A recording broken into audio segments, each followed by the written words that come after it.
বউ, সামনে তো কুরবানি ঈদ আসতেছে। আমরা বড় একটা গরু কিনেছি, আর সে গরু দিয়ে আমরা এবার কুরবানি দিব। আর গরিবের মাঝে আমরা মাংস বিতরণ করব।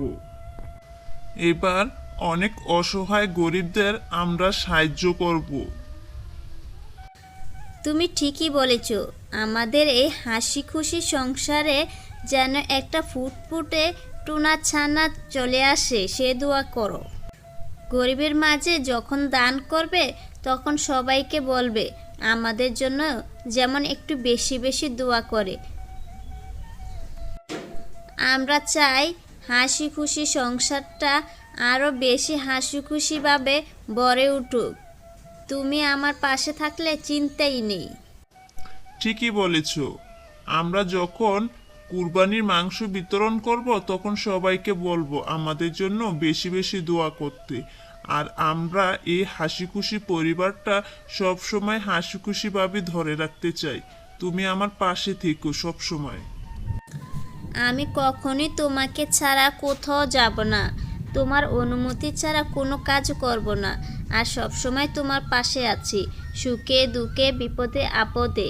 মরার আগ পর্যন্ত আমি তোমার সাথেই থাকব।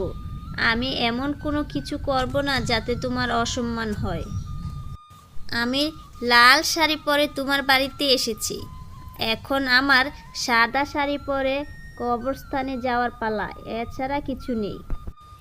তোমার মতো বউ ঘরে থাকা মানে আমি একটু ভরসা পাওয়া। তোমার মতো বউ সবার ঘরে ঘরে থাকুক, আমি এ দোয়াই করি। তুমি আমার লক্ষ্মী রাজরানী। ঘরটাকে অনেক সুন্দরভাবে সাজিয়ে গুছিয়ে রেখেছো, এতে আমার মন ভরে যায়। কি বলছো? এই সংসারটা তো আমারই। আমি আমার সংসারটা নিজ হাতে সাজিয়ে নিজের মতো করে তৈরি করে নিব। এতে কার কি বলার আছে গো? আমি আমার সংসারটাকে সুন্দরভাবে না সাজাইলে কে সাজাবে? হ্যাঁ, কে সাজাবে? তুমি কিচ্ছু চিন্তা করো না, সব সময় তোমার পাশে আছি। আর আমি আমার সংসারের সব দায়িত্ব নিজ হাতে বুঝিয়ে নেব। তুমি একদম চিন্তা করবে না। কী ব্যাপার হুজুর, আপনি দেখছি আমার বাড়িতে চলে এসেছেন এই সময়? আরে আপনার ভাই তো এখন বাড়িতে নেই। এই সময় আপনি কেন এসেছেন আমাদের বাড়িতে? কিছু কি দরকার আপনার? ভাবি, কি বলবো দুঃখের কথা।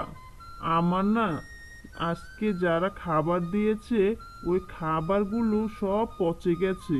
আপনার ঘরে খাবার হবে কিছু? আমি আজকে কিচ্ছু খাইনি। আপনার খাবার পচে গেছে? আহারে, খুবই দুঃখ লাগছে। কিন্তু আমার ঘরে তো এখন খাবার রান্না হয়নি। আপনার ভাই তো মাত্রই বাজারে গেছে, বাজার থেকে আসেনি। ঠিক আছে ভাবি। আরে, মসজিদের পাশেই তো আপনার বাড়ি, সেজন্যই আর কি এসেছি। কিছু মনে করবেন না, খুব ক্ষুধা লেগেছিল তো। না না ভাই, আপনি আমার ভাইয়ের মতো। বোনের বাড়িতে যখন খুশি আসতেই পারেন। আর মসজিদের পাশে তো আমার বাড়ি, তাই আমার বাড়িতেই তো আগে আসবেন। যাক, শুনে খুবই ভালো লাগলো। আমার তো কোনো বোন নেই, তাহলে আপনিই আমার বোন। এখন থেকে আপনাকে বোন বলেই ডাকবো। আমার যে আজ নতুন একটা বোন হলো। এসব আমি কি দেখছি? টোনার বউ তাহলে হুজুরের সাথে পরকিয়া করে? ছি ছি ছি, না, কথাটা টোনাকে জানাতেই হবে। এমন নির্লজ্জ বউ তো ঘরে রাখা যাবে না। টোনার বউ হুজুরের সাথে কি কথা বলছে? না, এখন থেকে টোনার বউকে নজরে নজরে রাখতে হবে, চোখে চোখে রাখতে হবে। টোনার বউয়ের চরিত্র তো মোটেও ভালো না, খুবই সন্দেহজনক। আমি টোনার বউকে এখন থেকে নিজের চোখেই রাখবো। দেখবো টোনার বউ কি করে।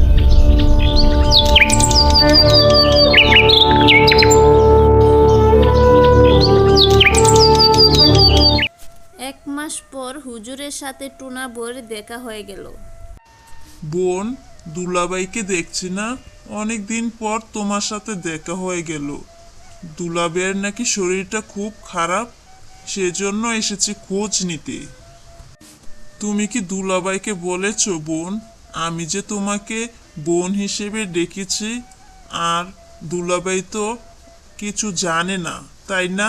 দুলাভাইকে বলা দরকার তো। ঠিকই বলেছেন আপনি হুজুর। আমার স্বামীকে এ ব্যাপারে জানানো দরকার, কিন্তু সময় পাইনি, সে অনেক ব্যস্ত থাকে তো, তাই বলতে পারিনি। তারপরও দুলাভাইকে আমাদের বিষয়টা জানানো দরকার।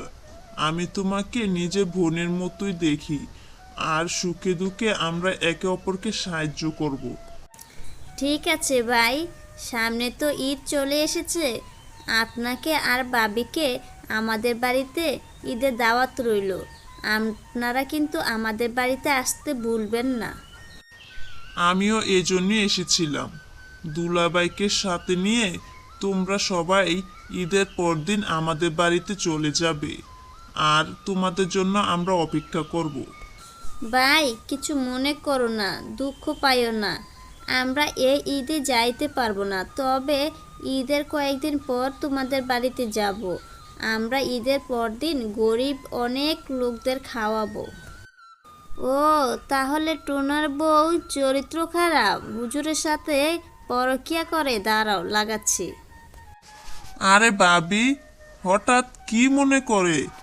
কালকে ঈদ, আজকে আপনি আমার বাড়িতে এসেছেন, কি জরুরি খবর কি আমাকে বলেন তো। ভাইয়ের সাথে কি আবার নতুন করে ঝগড়া টগড়া হইল নাকি? আবারও বিচার করতে যাইতে হবে? আরে মিয়া, সারাদিন কোথায় থাকো, কোনো খোঁজ খবর পাই না। বাড়ির খবর রাখো, ঘরের খবর রাখো। তোমার বউ তো অন্যজনের সাথে বাইজ্ঞা যাইতাছে, খবর রাখছো? এ ভাবি, এটা আপনি কি বলছেন? আমার বউ অন্যজনের সাথে ভাগ্য যাইতেছে মানেটা কি? আমার বউ কার সাথে ভাগ্য যাইতেছে? আমার বউ কখনো এমন কাজ করতে পারে না, আমি আমার বউকে ভালো করে চিনি। আপনি কি বলছেন, বাড়িয়ে বলছেন কথা, এটা মোটেও ঠিক না। আরে ভাই, আমি কি না জানি না বলতাছি নাকি? আপনার বউ ওই যে পাশে মসজিদের হুজুর আছে না, ওই হুজুরের সাথে পরকিয়া করে। আপনি খবর রাখেন না। কি বলছেন ভাবি? আমার তো মাথাটা পুরা ঘুরাচ্ছে। হ্যাঁ, আমার বউ হুজুরের সাথে? না না না, আজকে তো আমি তার শেষই করে ফেলবো। তাকে তো আমি শেষ করে ফেলবো। ওই মসজিদ থেকে হুজুরকেও আমি বিদায় করব। আমার বউ অন্যজনের সাথে কথা বলবে? সেটাই তো বলছি ভাই, তুমি তো অনেক সুখে রাখছো বউরে, আর আমরা কত কষ্টে থাকি স্বামী সংসারে, কত গুতানি খাই, তাও আমরা স্বামীর চাইরে কোথাও যাই না। কিন্তু তোমার বউ এত সুখে শান্তিতে থাকো কেন বা অন্যজনের সাথে কথা বলবো কও তো ভাই? এজন্যই তো আমি তোমার এই কথাটা জানাইতে আইছি, সুখের সংসারটা তছনছ হয়ে যাইতেছে। হ্যাঁ, সব কিছু ওই হুজুরের দিয়া লাইতে আছে।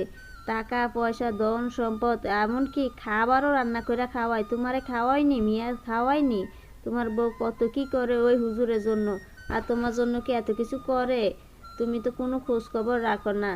আমি এখন পাড়ায় থাকি, ভালো মন্দ তো নিজের দেখতে হয়, সেজন্যই আর কি তোমারে জানাইলাম। তুমি আবার কিছু মনে করো না, আমি আবার তোমার ভালোটা চাই দেখে আর কি জানাই।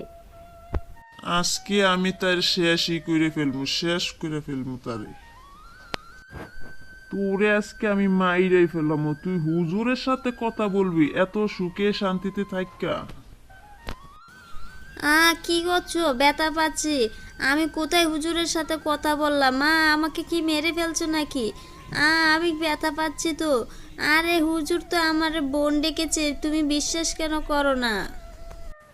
তুই মিথ্যে কথা বলবি না, আজকে তোকে আমি ফাঁসির দড়িতে ঝুলাবো। তোকে আমি এত সুখে শান্তিতে রাখছি, তাও তুই হুজুরের সাথে কথা বলছিস। হ্যাঁ, তুই নাকি টাকা পয়সা ধন সম্পদ সবকিছু দিয়া দিচ্ছিস। তুই নাকি ও হুজুরকে রান্না করে খাওয়াচ্ছিস। কই, আমারে তো এত কিছু খাওয়াস না, তুই হুজুরের জন্য এত কিছু করস।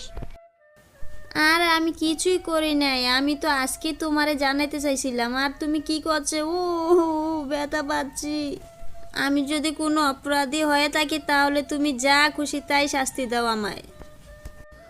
চরিত্রহীন নারী, তোকে আজ মেরেই ফেলবো, মেরেই ফেলবো, তোকে মেরেই ফেলবো। চরিত্রহীন, আমার সংসারে থেকে তুই হুজুরের সাথে প্রেম করবি? আজকে তোকে আমি মেরেই শেষ করে ফেলবো। এ আমি কি করলাম? আমি ভাবির কথা শুনে নিজের বউকে ফাঁসিতে ঝুলালাম। যদি ভাবি মিথ্যা কথা বলে থাকে, যদি সত্যি আমার বউ কোনো দোষ না করে থাকে, এ আমি কি করলাম? হায় হায়, আমার বউ তো মারা গেল, আমি ফাঁসির দড়িতে ঝুলালাম। ভাবি এ কাজ কিভাবে করতে পারলো মিথ্যা কথা বলে? বন্ধুরা, আমাদের এই গল্পটি কেমন লাগলো? যদি ভালো লেগে থাকে তাহলে অবশ্যই লাইক, কমেন্ট, সাবস্ক্রাইব করে দাও। আরও নতুন নতুন গল্প পেতে আমাদের সাথেই থাকো। ধন্যবাদ সবাইকে। সাথেই থাকো। ধন্যবাদ সবাইকে।